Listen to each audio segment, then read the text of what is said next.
আল্লাহর কাছে আমি মোনাজাতে যে আমি তো জেলখানায় ছিলাম 5 ওয়াক্ত নামাজ পড়ছি, এখনও চেষ্টা করি নামাজ পড়ার, আমি নামাজ পড়াটা চালাই যাব। আমি মোনাজাতে আল্লাহর কাছে দোয়া করতাম যারা আমার শুভাকাঙ্ক্ষী আছে আল্লাহ তাদেরকে সুস্থতা দান করেন, তাদের হায়াত বাড়ায় দেন। জেলখানায় যাওয়ার পর 5 ওয়াক্ত নামাজ পড়েন, এই ব্যাপারটা কিন্তু সবাই পারে না। না, এই জিনিসটা আমি হাইলাইট করতে চাই না, এই জিনিসটা নিয়ে কথা বলতেই চাই না। আমি এটা আল্লাহকে খুশি করতে চাই, আমি কাউকে খুশি করতে চাই না, কেউ না জানুক, সমস্যা নেই। ধন্যবাদ ভাইয়া, ধন্যবাদ। সবই আল্লাহ তাআলার হুকুম, আল্লাহ তাআলার পরিকল্পনা। উনি চিন্তা ভাবনা করে রাখছে এভাবে প্রিন্স মামুনকে সাজাবে, উনি সাজালো প্রিন্স মামুনকে এইভাবে।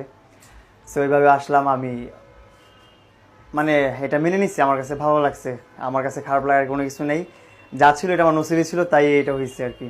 আর পুরুষ মানুষ জীবনে একবার হয়, এটা ডাজন্ট ম্যাটার, কোনো বিষয় না। নতুন এক্সপেরিয়েন্স হয়েছে আপনার? হ্যাঁ, নতুন এক্সপিরিয়েন্স হয়েছে, তারপর নতুনভাবে ঈদ করলাম, নতুন মানুষজনদের সাথে পরিচয় হলাম।